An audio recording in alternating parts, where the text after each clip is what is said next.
basically a work session instead of special called, so because we usually do them at noon. So there'll be no public comment, and there'll be no comments from the commission. Item 2 on the agenda is the Graphic Information System GIS update. Mr. Will Carpenter.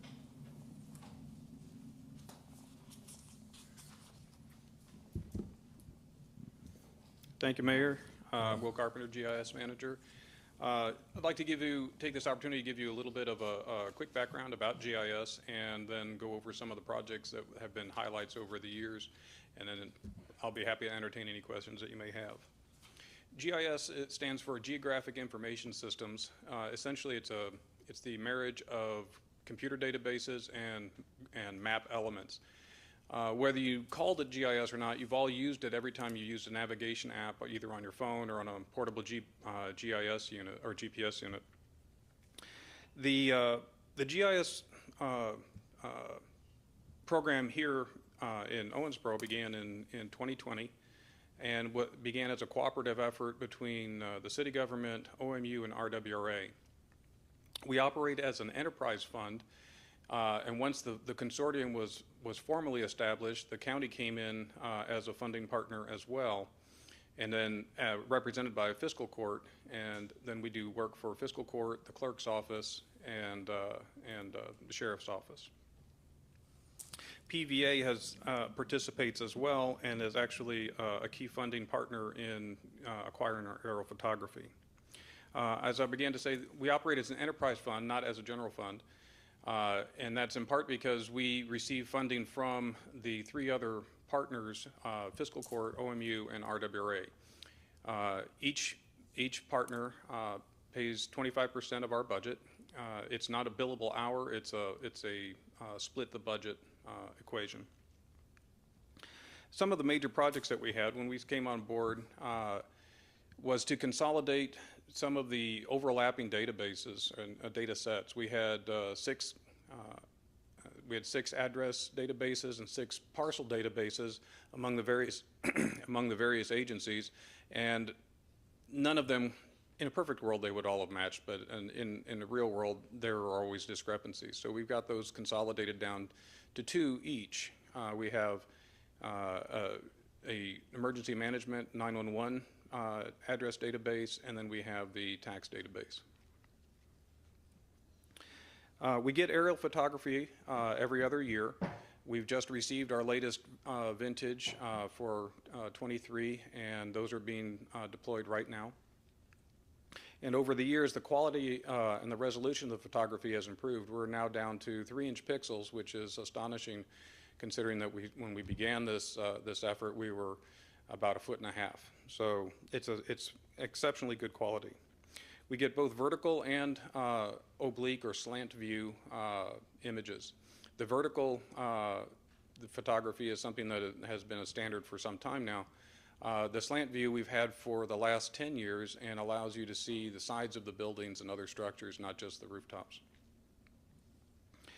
Our principal or one of our principal efforts is to support public safety.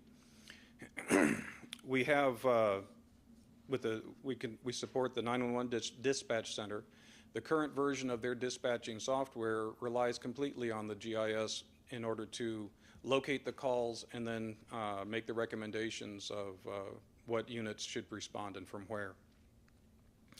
We also provide the aerial photography to central dispatch and a number of additional reference layers that help the dispatcher understand better the additional circumstances that may influence or affect the ability and most efficient way of responding to the call.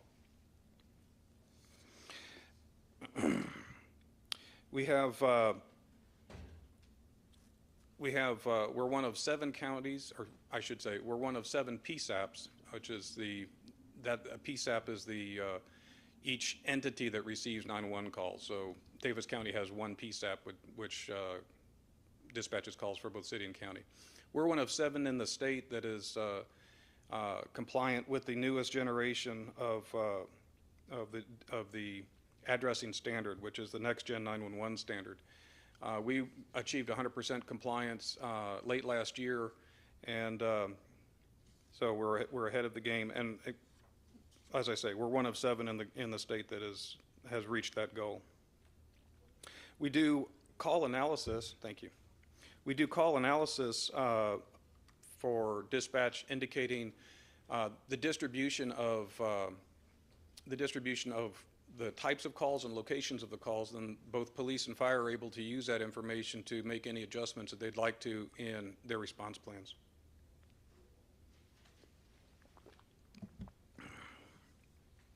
We've also done a variety of analysis for locating or adjusting the distribution of fire apparatus or relocating fire stations by indicating where what the coverage areas would be if the station was located in this place or that. We've done that for OFD, for stations 2, 3, and 5 over the years, and we've done it for Davis County Fire Department using for both the 54 and the Thurston Philpott fire stations.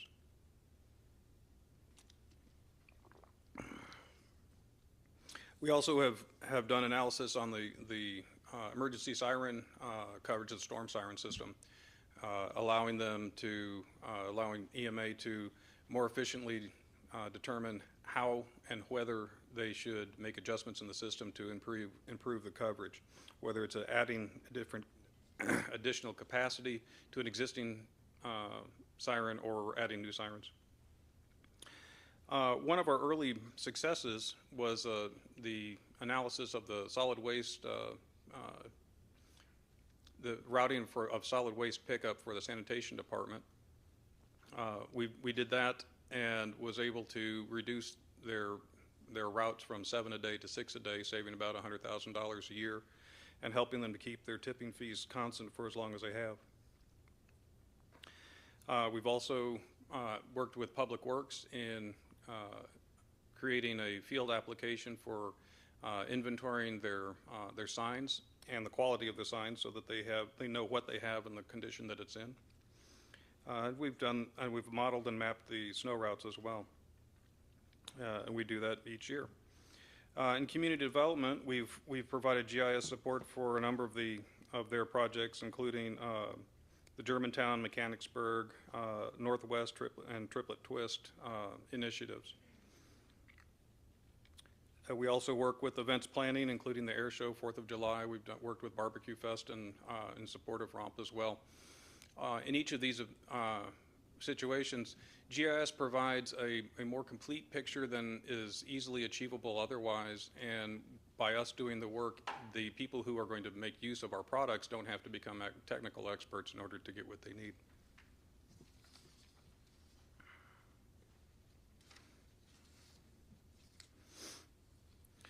We do work with the other funding partners as well. We work with fiscal court and a lot with emergency management and the clerk's office.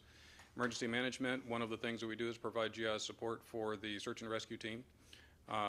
And we've deployed in that capacity as recently as last week. That was a successful outcome, I'm happy to say. With the clerk's office, we have provided their mapping and analysis for locating voting precincts and the boundaries of the districts so that the populations align with the commissioner districts, making them more or less equal. We've worked with RWRA. They use GIS as the foundation for their asset management system, so that they know what pipes they have, what other structures and the conditions that they are the last time that they've done work on them, and so forth. And that's a key piece of their system that ties in with their inventory system for the warehouse, their work order system, and then the assets. It's all comes back to the asset, the length of pipe or the catch basin or what have you. So we've worked with them in acquiring and updating their information. And then finally, OMU, it's the GIS as we created it with them over the years. It's the foundation of their asset management system as well as their outage management system, so that when customers are dark, the customer account is tied with specific assets that provide the electricity to each service location. And the GIS using their outage management system allows them to find out if the 300 calls are one big problem or 10 little problems, and they can get the trucks moving in the right direction faster. So that's a quick overview of what GIS is and some of the highlights of what we've worked on over the years. I'd be happy to entertain any questions you may have. Thank you, Mr. Carpenter. Any questions from the dais? Wish I understood it better than to ask you a question. It's pretty impressive. Thank you for your Mayor, report. Thank you. could I add a couple of things to Will's presentation? No, you were not on the agenda. Well, just pertaining to the same topic, so thank you. So, Will, I think your department has you and 2 other employees, a department of 3 full-time employees, is that correct? Yes, sir. We have three full-time and 1 part-time. And you referenced it's a good partnership between the city, county, OMU, and RWRA where those costs are shared equally. So we each pay 25% of the total cost, and then you and your department are housed as city employees. So the other agencies all pay us, and then we employ Will and his team. You see their work pretty often, actually, that I use in exhibits and commission meetings when you see those maps showing alleys to be closed or properties. So I have a member of Will's staff, Lance, typically does those for us, those project type activities. So you see their work often, even if you didn't know what it was. So I just wanted to point that out. Absolutely. Thank you. Okay, next item on the agenda is Mr. Joe Sublett, property maintenance manager. Yeah. Been a long couple of weeks.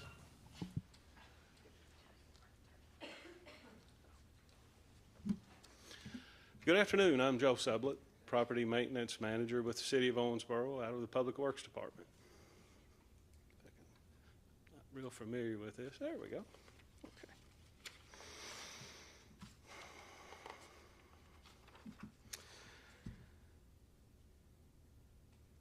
The department is currently staffed with 1 full-time inspector, David Taylor, 1 part-time inspector, Rodney Roberts, and 1 part-time clerical professional, Gayla Taylor.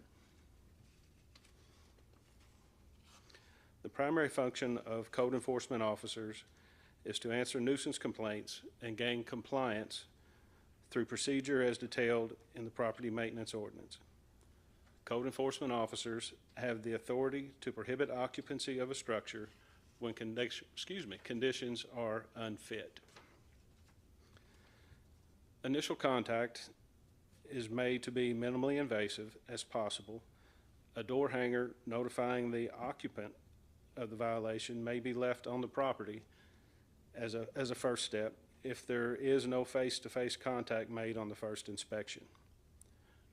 When a notice of violation or a citation is issued, it is posted on the property and mailed to the PVA owner of record. Each case will likely require additional inspections before compliance is obtained. A citation may be issued upon expiration of the allotted time in the notice of violation. The owner would then have 7 days to appeal the citation. Upon no appeal, an abatement could take place, and then an additional citation would be issued for the cost of the abatement plus the initial violation. 30 days after the citation is issued, a lien for the combined cost of the 2 citations may be filed. Property maintenance is tasked with issuing demolition permits for parcels within the corporate boundaries. In the current fiscal year, 56 demolition permits were issued, 18 of which were city projects. There are currently 9 additional houses pending property maintenance demolition. During the current fiscal year, there have been 56 vehicle parking complaints, 526 tall grass complaints, and 584 complaints of junk and trash. A property maintenance contractor is currently maintaining grass under 10 inches tall as required by ordinance at approximately 50 locations throughout the city. Complaints this fiscal year have led to the initiation of 1,225 cases, to include inspections at 448 rental properties, 118 vacant properties, and 122 empty lots. Those inspections resulted in the issuance of 318 notices of violation, 135 citations, and the filing of 71 liens.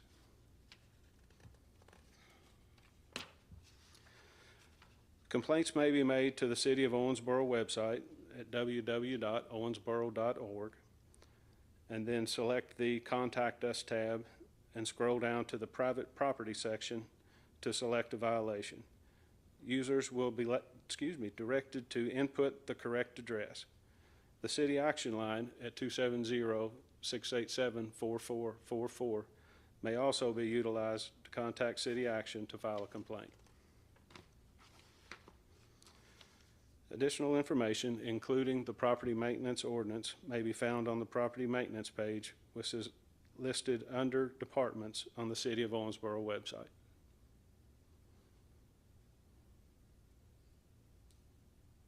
That's all I had. Mr. Sublett, any of these homes, you know, there's people out there that flip houses all the time. Or by the time you get to them, they're probably not in good enough shape to flip. Is that correct? Or would that be an assumption? In a lot of cases, yes, Mayor, that is the case. They are so far gone that it's not really feasible to flip them. Okay. Anybody have any questions? Mr. Kastler? Thank you, Mayor. Mr. Sublett, I saw that the parking in yard, you know, you didn't really touch on that, but is that a violation? Because I have seen that several times whenever I'm driving around where 2 or 3 vehicles will be parked in a yard. Yes, it is a violation. There is to be no vehicular parking, and that also includes trailers, motorhomes, RVs, off-road vehicles. Those would be considered hobby vehicles, and they are to be parked on an improved surface. So it has to be rock, gravel, or impervious surface, asphalt, concrete, that type of thing. So parked in the grass for a period of more than 24 hours is a violation. Mm-hmm. Commissioner Glenn? Yeah, the question I had, Joe, is if a neighbor is looking at their neighbor's lawn, and now we're in the middle of lawn season, how high does it need to get before they should bother you, you know, with a complaint? I mean, how many inches? 10 inches is the maximum allowed by city ordinance. Which is what, 8 or 10 inches. 10? Okay, I read that down because I had a neighbor ask me, and I said, I don't know what the magic number. 10 inches. Okay. Yes, sir, 10 inches. I need to go out with a tape measure and check it out. So, okay. Well, Piece of notebook paper works really well. Notebook paper. 8.5 by 11. Well, I just want to say we appreciate all the great work you do. And we know Well, you do you. it with class and you do it with compassion. Thank you for all you do. Well, you're welcome. Anybody else? Thank you, sir. You're welcome. Good job. Next item on the agenda, communications and marketing. Shaylee, Baby Bruce mama. Well, hi, I'm Shaylee Velez. 7 years ago, I moved here to Owensboro, and I got the opportunity to know many of you when I was a reporter for 14 News at that time. But now I have this new job as the communications and marketing manager, and it's also a new job here with the city. So I wanted to run through a few things that fall under this umbrella, and as well as just talk about, you know, why effective communication is so important, how we're making sure that accurate and important information is being relayed to our citizens, and then also we're going to get a look ahead at our priorities. First of all, why is effective communication important? And this is just for any organization overall. I don't think any of us are surprised to know that like a wildfire, misinformation can be spread very quickly, and that is all thanks to social media. So how can we be ahead of that and combat that? 2, we got to keep our community informed. Wouldn't you like to know about that road being closed before the barricade goes up? Wouldn't you know about events coming to town? Or if you didn't know about something, wouldn't you like to see maybe a post later? Let's highlight our city programs and employees, because we've got a lot of great people doing great things around here. And there are certain programs out there that maybe not everyone in the city is even aware about. So how can we highlight those and bring attention to those areas? then, what we do is important, and that's important to our people as well. The decisions that are made here impact everyone's lives, so let's get that information out to them. So the how. These are the social media platforms that we are all on right now. Some of our different departments also have their own Facebook page or Instagram page, but these are the social media sites that we're utilizing. The challenge is everyone's on social media, so how do we make sure when we have something important or an important message that our content is eye-catching, or making sure that the people on social media are seeing what we have to say? That is the challenge everyone is facing. Visuals are everything right now. This is, when we're talking about pictures, they speak louder than words. And according to a conference I went to, videos speak louder than pictures. I thought these stats were I thought they were very interesting. Users will entertain 95% of a message watched on a video, as opposed to only 10%. And then there's a lot of emphasis on short form video right now. So you all have heard of TikTok and Reels. Well, what this does is it's just everyone's attention span is getting a little shorter. And so if you have something really important, a video, but make it short. So here's what we are doing in that respect. First of all, anything that we're posting on our social media, let's make it eye-catching. Graphics for important information, as well as many, many pictures. If we have a road closed, let's see it. If, like when we had the wind and the storm damage earlier, instead of just posting, hey, watch out, these roads are closed, well, what's gonna make me stop? To see a tree down. And then we've also done a lot of videos. So since I came back from my maternity leave in March, we have put together 22 different videos that have gone across our social media platforms for our different departments. So this could be anything from the pool opening to Camp Cops to, hey, master plan survey. Let's go fill out the survey for the Parks Department. And those are all posted on the individual department pages. Then we also have this new series that we're starting called Your City in Action. And this is going to be a video series where, as the title suggests, it's your city in action. So seeing maybe an update on a project or something important. And this will be posted on the City of Owensboro page. And this is what the opening will be for each of those videos.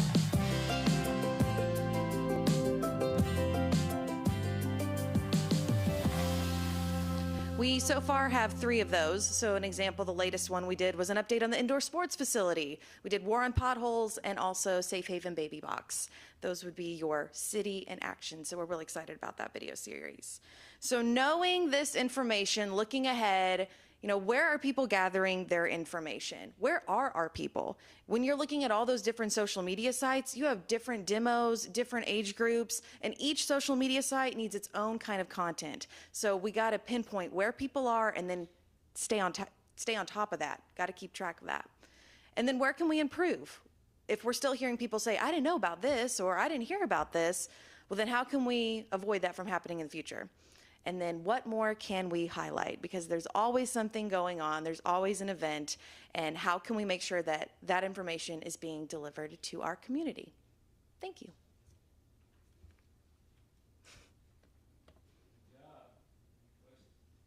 Any questions?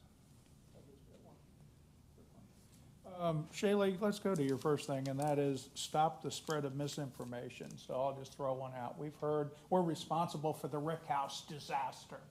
The Rick House has moved to, we had nothing to do with that. So what do we say to something like that? How do you handle that as a media professional? I attended a session at this conference I went to about a month and a half ago that was all about how to approach negative comments, negative feedback, and also this misinformation. And I think sometimes there's a way to combat it in so if there's an issue that keeps popping up where people are continually commenting on something, maybe I don't like to necessarily get in the comments and interact with those, because sometimes I think it boosts it and it brings more attention to it. At the conference, they were saying maybe there's times you can, but that's kind of where my stance was. But I think just pushing the positive things that we're doing, and if there's any way to do another video or another project going. I think the other thing people need to realize is if people are talking about it one day, they may forget about it the next, and sometimes just not bringing attention to it's the best step. Thank you. Thank you, Mayor. Anybody else? Good job. Okay, next item on the agenda is the city project list. City Manager Nate Pagan. Thank you, Mayor. As with most months, the project list was in your packet. As I perused the list again today, there's really nothing in particular I'd like to highlight. So if there are any questions, we will address those. Otherwise, no additional comments.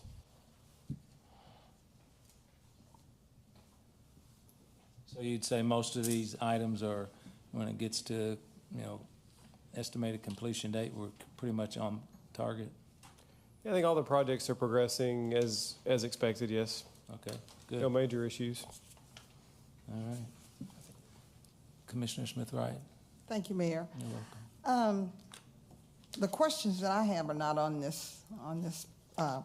your list, but I'm concerned about the lights on the bridge. You know, that one section that just stays out. Are we ever going to get that fixed? We are, so Leland is on vacation. That's a Leland question. I know there's some things in the background, and Kevin would know. He's not here either. So we'll get that back to you. Okay. And then the other thing is the overlook. You know, those lights used to change, and now they just stay orange. They don't.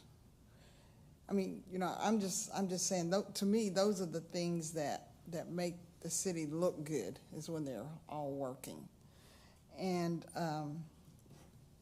I haven't looked lately, but have the steps, the waterfall steps, are they working yet? No, not yet, but they will be by the end of the month. Okay, thank you. Okay. Nothing more to add? Okay. Then we will adjourn.